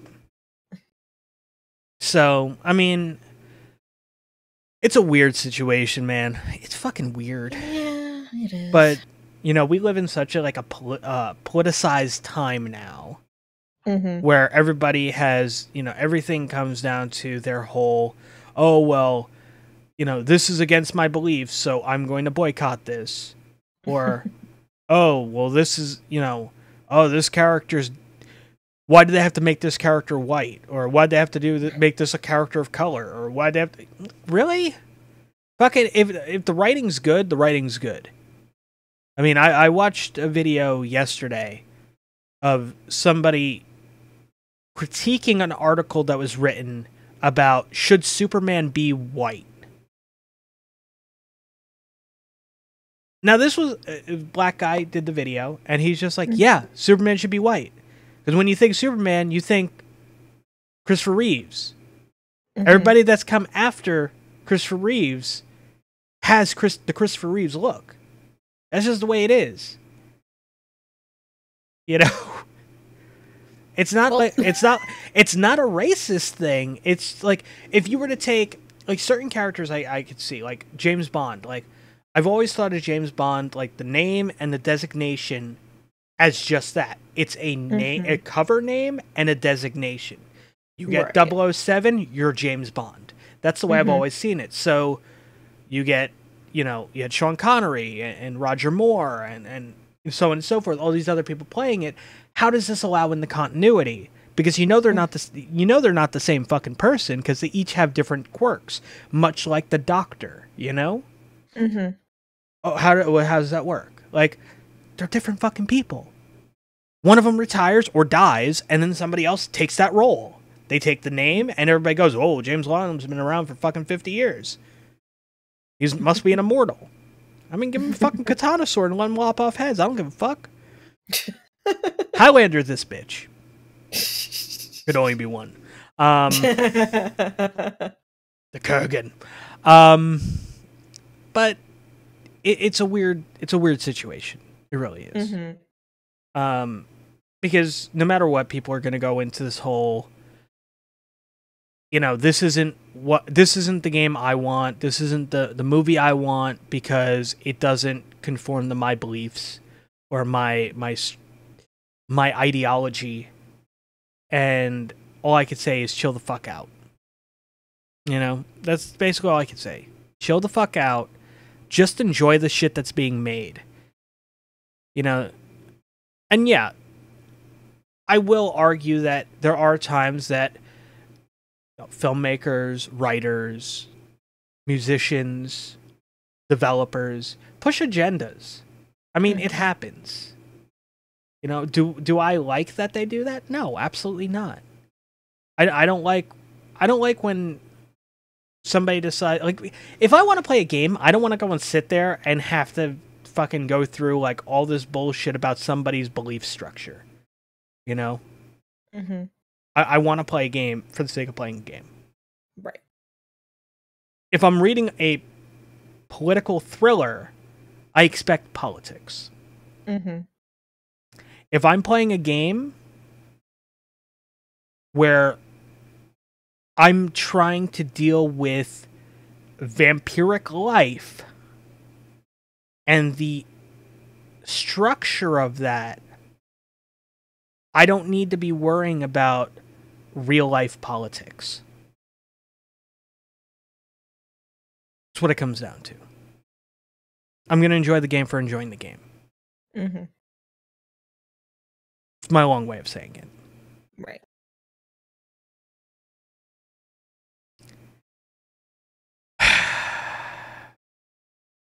But yeah, so Borderlands 3. It's official. Yep, it's a thing. 4 characters. One thing that's, as I said, they haven't given out a lot of information yet, but there have been leaks on certain things, and some of them have lined up so far. For example, the Siren character being more of a brawler. Would be fun. Yeah, so you're basically be playing as a siren named Brick, basically. That's a pretty cool thing. And if you guys watch the trailer on YouTube, like everybody would have to, because they didn't see it at the panel, because their computers didn't like. Here's an idea: we have a 4K trailer. Let's run it on a computer that doesn't support 4K. Brilliant.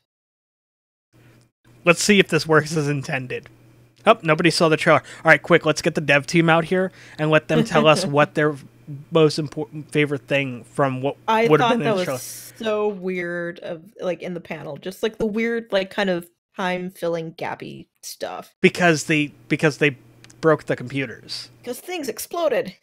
Well, what could I say? Like they done fucked. They done fucked up. It's what happens. I don't know. Like, I'm excited for Borderlands as a whole. But this is definitely one of those. Like, I pre-ordered Borderlands 2. And I got my loot crate, loot chest thing. I have that. I still have all the little like tchotchkes I got from it. But it's just, is Borderlands 3 worth pre-ordering for me? This is one of those. Gearbox has kind of burned people over the last few years. Since the release of Borderlands 2, a lot of people have been burned. Well, as long as they don't offer canvas bags and then they run out of canvas. No, they know better because of the great canvas blight of the ongoing canvas blight. I wonder what's going to happen at WrestleMania. I hear they're going to be using burlap. Oh, God. The canvas is now made of burlap. Why? Because of the great canvas blight. Oh, God. Can't we just use that over there? No, that's Mr. McMahon's 300 thread count canvas sheets. It is luxurious. It's Egyptian canvas. Oh my god. Yeah, so.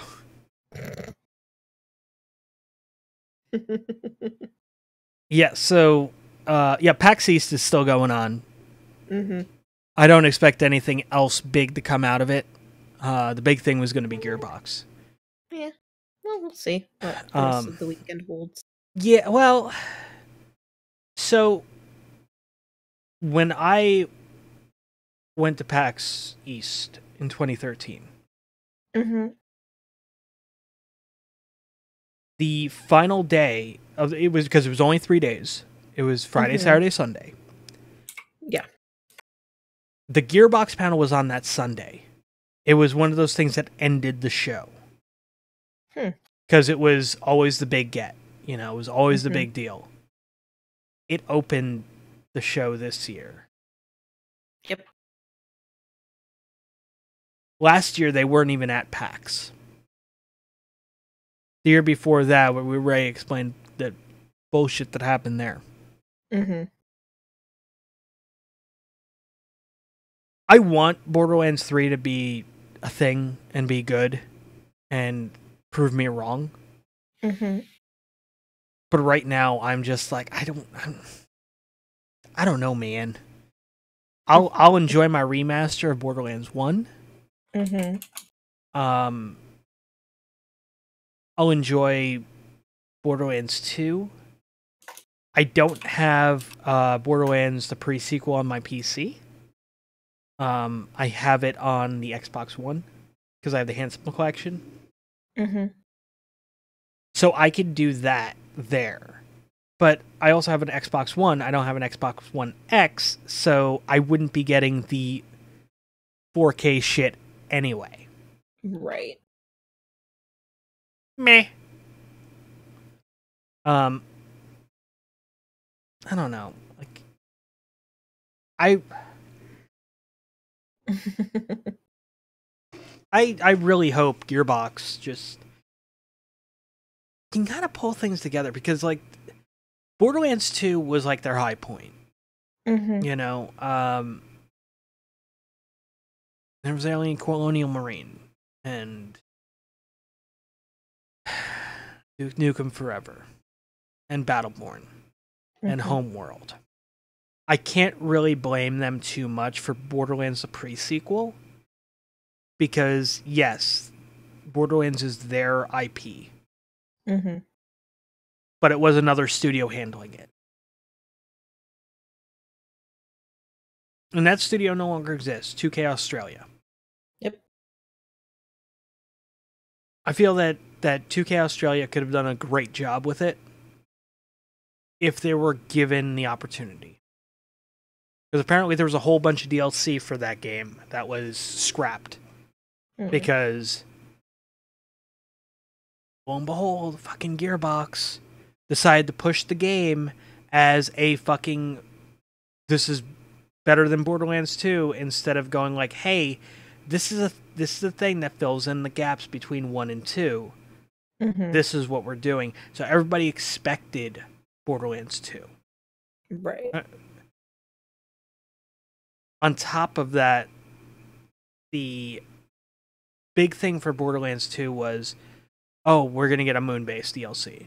We're going to go to, we're going to go to the Hyperion base and all the other stuff. And that was always a thing that was alluded to, and we're like, oh my god, this is going to happen, this is going to happen. And then it ended up being Borderlands, the pre-sequel. And well, yeah. I mean, it wasn't horrible, but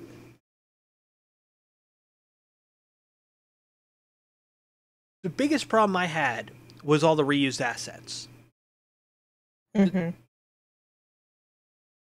I mean, to this day, I will make the statement of saying, I enjoy Borderlands 1, and every now and then, as a guilty pleasure, I will pop on Borderlands 1 and I'll play it still.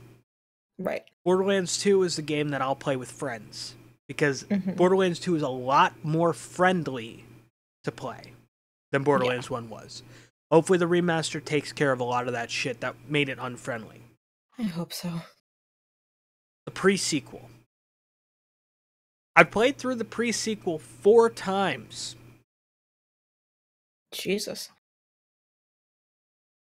Played through it by myself, and then the 3 other times I played through it with people. So they could experience the story and didn't have to do it alone. Because it's got a good first playthrough, but that's it. Jeez. That's the problem I had with TPS. It good first playthrough. There was no reason for me to go back after I beat it. The way Gearbox handled that was kind of a shit show too. Because when you play Borderlands, right? What's one of the big things you do in Borderlands? You kill shit to get guns. Oh, I didn't get this gun? Let me go and try that one again. Let me go back to that area again and again. So, in TPS, originally, none of the bosses respawned. So, if they had a legendary drop in their loot pool, you had one opportunity to get it. Exactly, Anubis. Not yet. We're still going. Okay, it's just you're not talking. I know. I'm listening. I'm doing the listening portion. Honestly, Anubis is like little lined it up perfectly with that. I know that timing was. The timing was terrific. It was. But you want, like, half of the fun of Borderlands for me was grinding. Grinding for gear, grinding for guns. TPS got rid of that. Because they wanted you to legitimately grind for gear and guns. You go to the grinder, you put 3 guns in there, you spend iridium, you put moonstones in there, you pull the crank, and hope for the best. Yeah, exactly. Oh, that wasn't a good one? Alright, well, it's purple now, so let me go and put 2 more purple things there and try to get another, like, get the next level up. It's... And Gearbox's response to, like, why don't the bosses respawn? Randy Pitchford, the CEO of Gearbox Software, said, well, that's not the kind of game we're making. If you want to form a boss, then just start your game over again.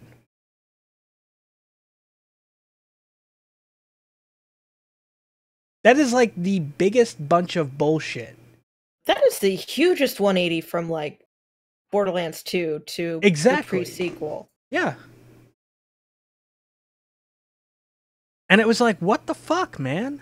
And then eventually they were like, all right, well, and apparently it was a toggle.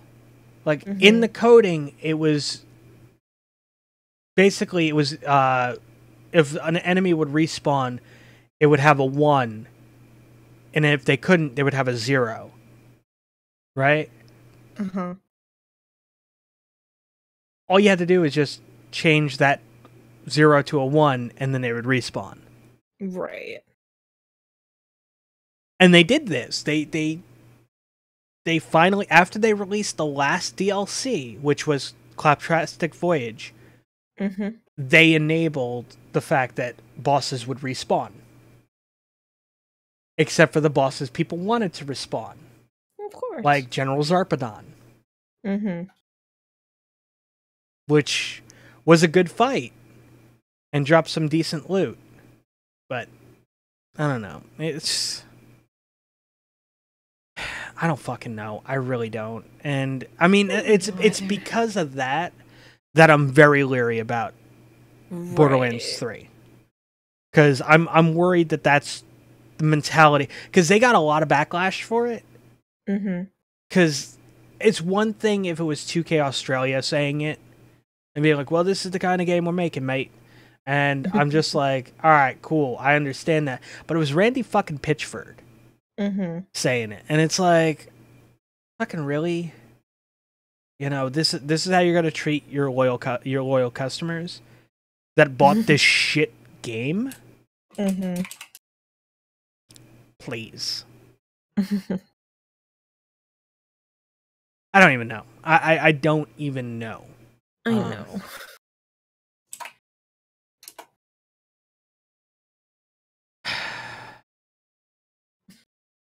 But yeah. If I could pat you on the shoulder right now, I would. Well, it wouldn't be Gimmick Bag unless we talked about a little wrestling. Yay, wrestling. And by a little wrestling, I mean like maybe like for the next 10 minutes. It's getting late. Yeah, it's getting late. So we're like 2 weeks away from WrestleMania. Yay. The main event has been confirmed to be Charlotte Flair, the SmackDown Women's Champion, against Ronda Rousey, the Raw Women's Champion, against Becky Lynch, the man. Yep. That's the main event, WrestleMania. Charlotte's had like 5 matches this year. She's only won 1 of them. And the one she won was for the Women's Championship. Right. And the whole women's division is just like, Asuka deserves better. Yeah. Like, people are calling out the fact of like, why did it, like it can be like a kind of a kayfabe thing because of Becky Lynch, but she's just like, Asuka deserves it more than you, Charlotte, which is the truth. But they're going about this one of 2 ways. Yeah.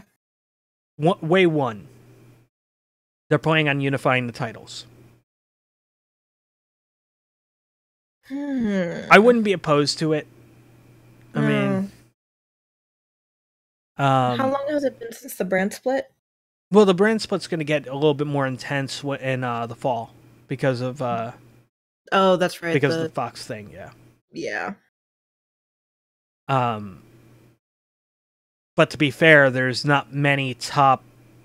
I mean, there's a lot of great women talent, but there's nobody. There's not a lot on the roster that you could say like they're a marquee player. You know. Yeah. So I could see them unifying the titles. Alternatively,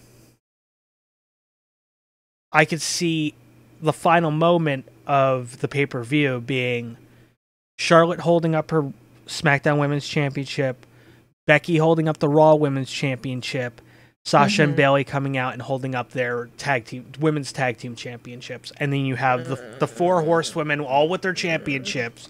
Yeah. That's the other way this can go if they don't go unification. I'm betting that's how it's gonna go too. Yeah. Because, like, once you know wrestling for a while and how predictable it can be, Yeah. I think you might be right on that one. Well, with the unification angle, the way I think about it is this. The women's tag team championships, there's only one set of those. And those go between Raw, SmackDown, and NXT. Right. Who's to say that they don't do the same thing with the women's championship and just have a women's championship? Mm-hmm. I would be absolutely fine if they were to do unifications on just the top belts, like the WWE and the Universal Championship, just one championship. Right. The women's championship, just one championship. The tag team titles, one championship. Because when you do that, then that brand, so like Raw has the Intercontinental Championship, SmackDown has the US title. Those belts mean more. Right. It adds kind of like an artificial prestige in a sense to them, and forces them to be more relevant, forces them to have better matches for them. Because, yeah, the champion may be on SmackDown this week or this month, but the following month, that's probably not going to be the case, Right. I would like that to be the case. I would like them to do that. Maybe introduce even a third tier belt where you have where you have the company's top belts. Your women's championship, your men's championship, your tag team titles. But then from there you have let's just say hypothetically, Raw has the Intercontinental Championship and then another championship. But SmackDown has, I don't know, the US title and the European title. Do something like that. Where it's like, oh, okay, well, there's these, there's two belts, two tiers, of championships. But, who knows? Bork Lesnar, Seth Rollins coming up. Meh. Yeah. Shane McMahon's heel, Miz's face. Woo. Most of the stuff going on is very uninspired. Yeah. Tommaso Ciampa's out again with an injury. He just had neck surgery. Yep. So his planned match with Johnny Gargano at TakeOver is now Adam Cole Baby versus Johnny Gargano at TakeOver. We're also getting Walter versus Pete Dunne for the NXT UK Championship. Ooh. Yeah, so that should be a really good one. There's a Fatal 4-Way for the NXT Women's Championship. What is it? Shayna Baszler, Bianca Belair, I believe, Kairi Sane, and Io Shirai. If I'm not mistaken, I think that's the match. I don't have notes in front of me. I don't know either. So, to be fair, I haven't followed wrestling for however many months now. Yeah, I mean we needed time off because it was. Yeah, now we're getting back in right at Mania time because we have to. Yeah, it's not even that we want to. It's because we have to. But yeah, I mean, it's just the whole storytelling thing. Is just, I don't know, man. It's very transparent in a sense of you could see the way things are going. Right. We got, what is it? I think at Mania we have Balor against Lashley again. I think because Lashley got his championship back and Balor beat him in a handicap match again. to win an opportunity.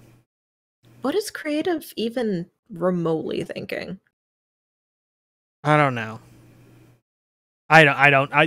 You will go fucking batshit crazy trying to figure that out. Explains McMahon. Jeez. There's a fatal 4-way for the women's championships, women's tag championships. Mm-hmm. What is it? Sasha and Bailey against Tamina and Nia Jax, against the Iconics, against Natalya and Beth Phoenix. Yeah. I knew Beth was back. I just didn't know what capacity she was back, and she's with Talia. Oh boy. Yeah. Sure. Yeah. That's the thing. Yeah. As of right now, it is projected to be a minimum of 16 matches at Mania. Do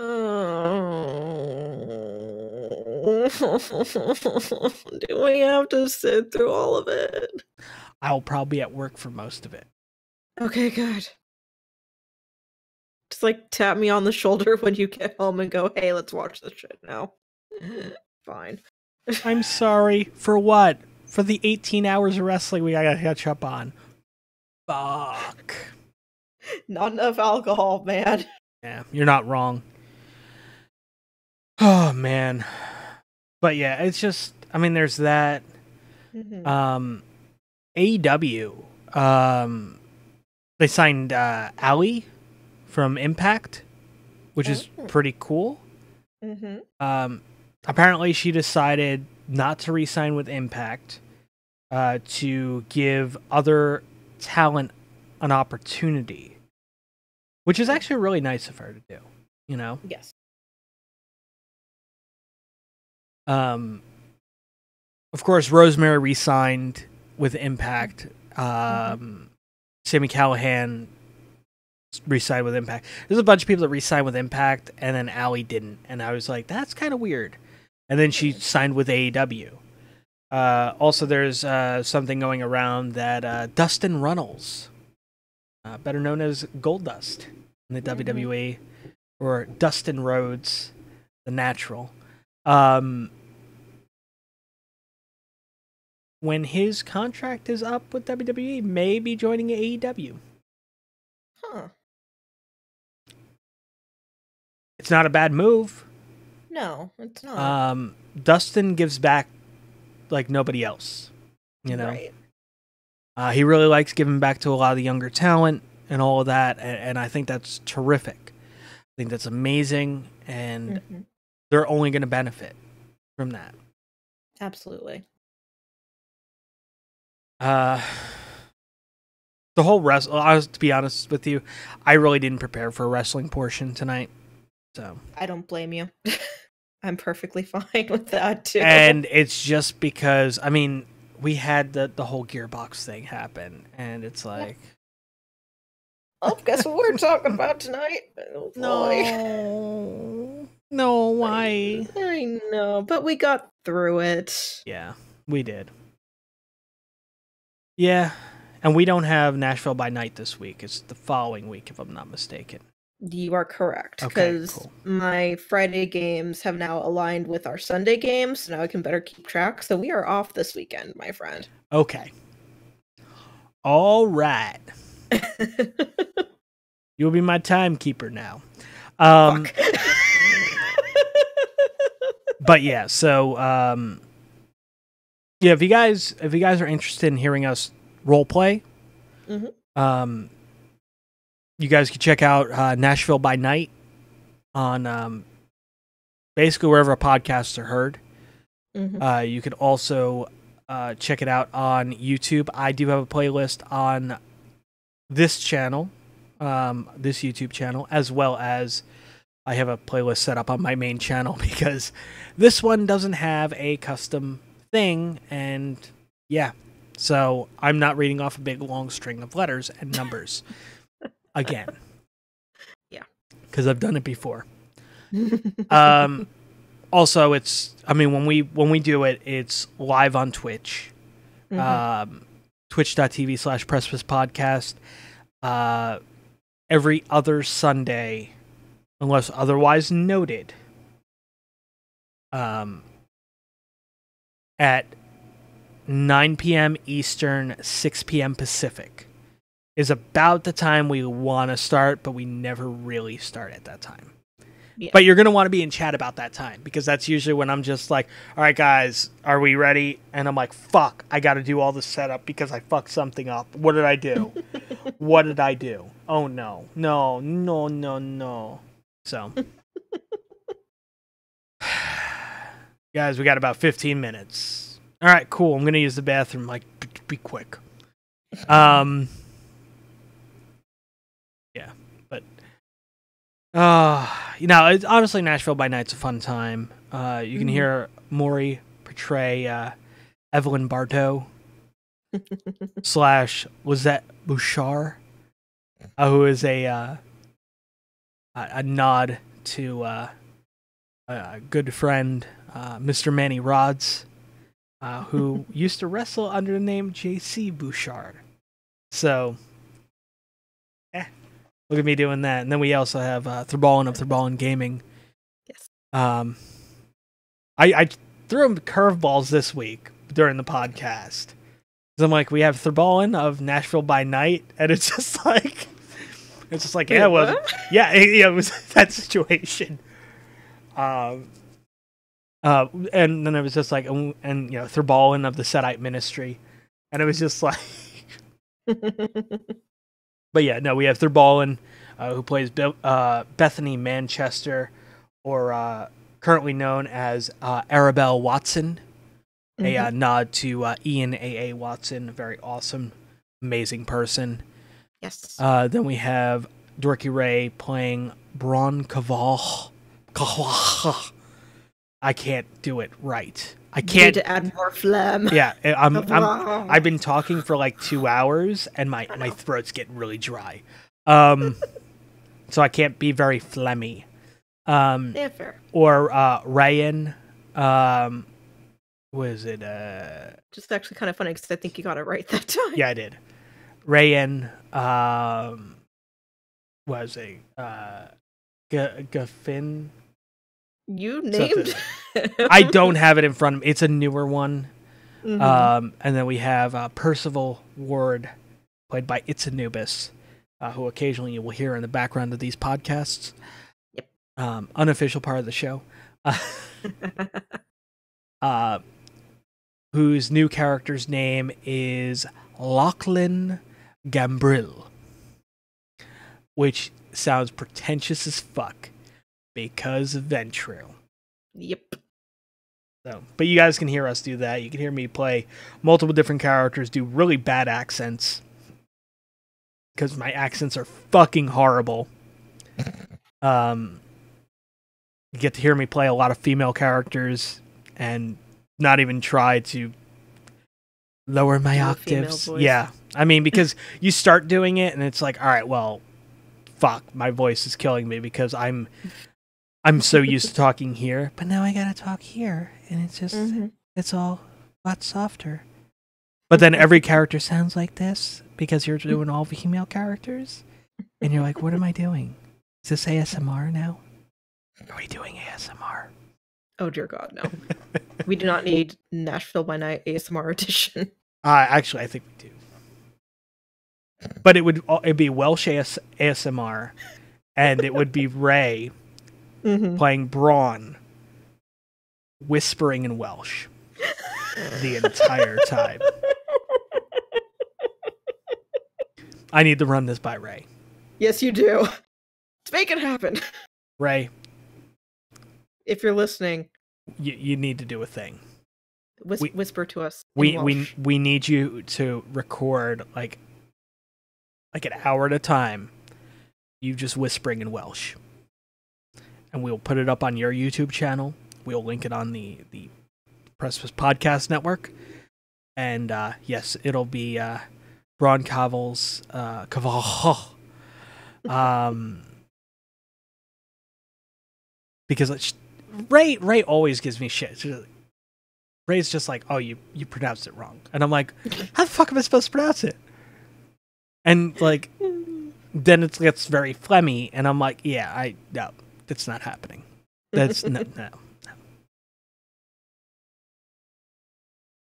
But yeah, so, but you guys could enjoy that every other Sunday live on Twitch. You could also hear that on iTunes, Stitcher, Google Play, Radio Public, all of those fine services. Same places you hear Gimmick Bag. So there's that. Yep. What a coincidence. Yeah, well, I mean, What was this if you run the entire fucking show both and do all the things? I mean, you're not wrong. I mean, I do kind of do this. I do Pod Errors. I do Nashville by Night, and possibly another roleplay thing. Eat. Possibly, I don't know. Maybe. I'm trying to get back into streaming now too. Yeah. So it's like I have no time to do anything. So understandably so. Yeah. But anyway, I think we should call this end. I would like to thank each and every one of you for checking us out tonight, today, this evening, whatever it is for you. You guys have been amazing. You can click those links in the show notes for our sponsors. Check out Nashville by Night. There's also, I don't have the link on hand, or else it would be there, for the roleplay Discord server, so you guys can see what happens between games. It's more of a Nashville by Night thing, so that'll be more in those show notes than our show notes. Yes. But yeah, definitely check out Nashville by Night. It's a lot of fun. And yes, we are super hyped for Vampire the Masquerade Bloodlines 2. Yay! We're kind of hype for Borderlands 3, I guess. Yay! And we are depressed as fuck that we got to sit through WrestleMania. So anyway, guys, until next time, for Moriarty, it's Todd. You guys have a great one, and we'll catch you next time.